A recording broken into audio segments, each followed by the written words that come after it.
At 18, I married a stranger. Not for love, not for money, and certainly not for romance. It was a transaction, saving my father from bankruptcy in exchange for my freedom. I thought it would be a formality, a piece of paper. I didn't know that this stranger, David Hawthorne, would become my jailer, my savior, and the most agonizing secret of my life. The city hall felt sterile. Lily stood, clutching a bouquet of white roses that felt like a funeral wreath in her hands. Her fingers were like ice clamps around the stems. She didn't look at the man beside her, tall in an impeccable suit that smelled of crisp winter air and expensive cologne. David Hawthorne, heir to a real estate empire, the man who had bought her like one of his assets. He said, "I do," with clear, detached precision. When the ring, a massive cold diamond, slid onto her finger, Lily felt a shiver run down her spine. Not from excitement, from the brand of ownership.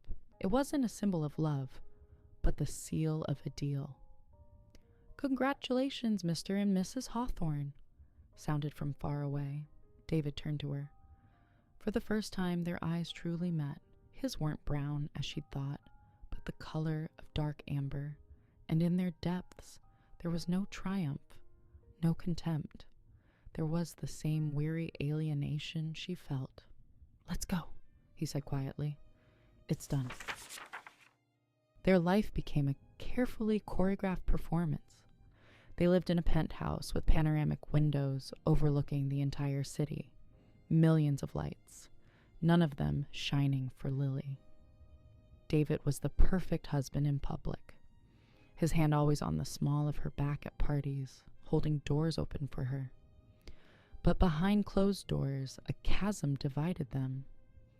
He was consumed by work. She tried to study, to find herself, but felt like a ghost in her own home. Her college friends didn't understand her fairy tale life. They didn't see how her breath would hitch when David accidentally brushed her hand passing a napkin. The touch was brief, impersonal, but her body remembered it for hours, betraying her with a tremble she hid by clenching her fists.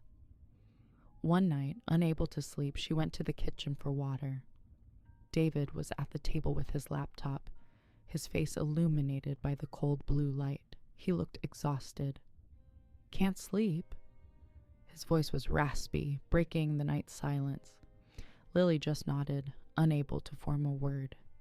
She reached for a glass and her fingers trembled, almost dropping it. She caught his gaze.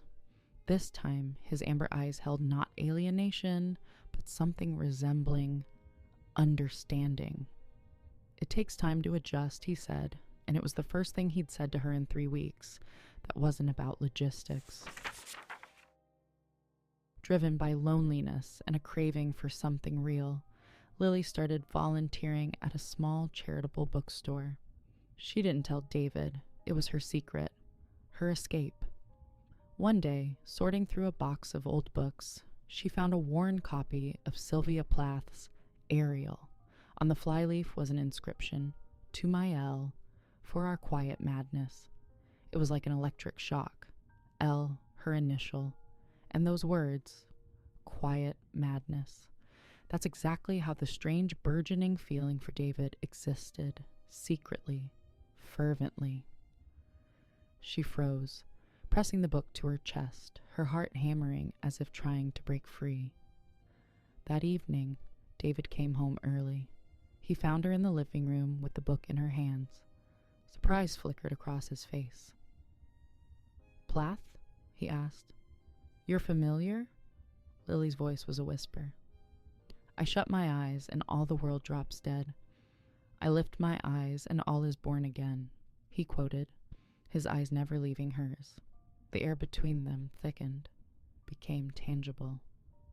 He stepped closer, and Lily felt goosebumps rise on her arms. He took the book from her trembling fingers, his pinky brushing against her palm for a fleeting moment. The brief contact made her breath catch. Sometimes the most important things are the ones we can't say out loud, David said softly. His gaze was so heavy and deep, she felt she could drown in it. For the first time, she allowed herself to see not the cold businessman, but the man. A man with his own pain and secrets. Their relationship began to shift. There were rare smiles, conversations over breakfast. He started talking about the pressure from his father, how this marriage was a condition for him gaining full control of the company. Lily told him about the bookstore. He didn't get angry. He looked impressed. One day, looking for an envelope in his study, she found a folder in his desk drawer. It had her name on it. Inside were photographs of her father, taken over the last month. He was at a casino, the very one that had bankrupted him before. Attached was a printout from a private investigator. Subject has resumed old habits. Risks are high. Her world shattered. All this time, David hadn't been saving her father. He'd been keeping him on a leash to control her, to make sure she wouldn't run. A cold fury washed over everything. With shaking hands, she threw the folder on the desk in front of him when he returned. "Explain," she demanded, her voice foreign and icy. David paled. "Lily, it's not what it looks like. You lied to me all this time. This marriage, our closeness, was it all a lie?" He tried to take her hand, but she flinched away as if burned. "No." His voice broke. "The only thing that wasn't a lie is what I started to feel for you." "Lily, But she wouldn't listen. Tearing the hated ring from her finger, she threw it at his chest.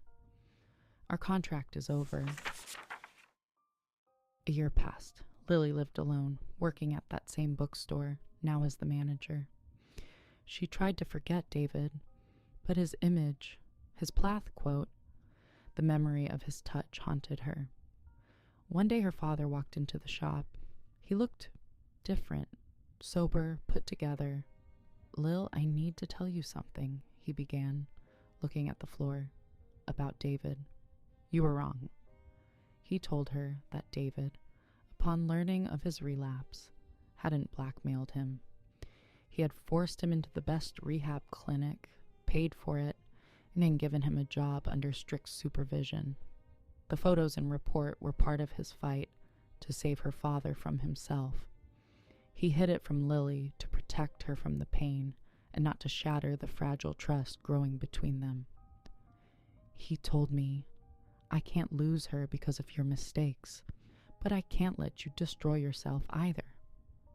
Lily stood, unable to move. All her rage, all her pain, gave way to a stunning realization. She understood everything with terrifying clarity. She rushed to his office, not knowing what to say.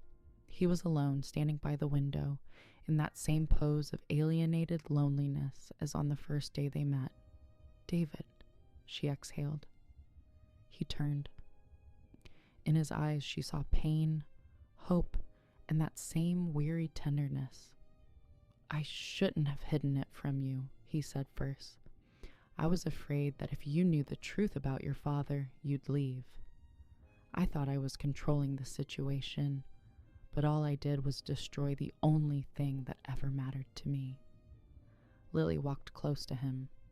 She took his hand, large, warm, strong, and felt it tremble in her palm. She pressed his palm to her cheek and closed her eyes. "You are my husband," she whispered. "My stranger.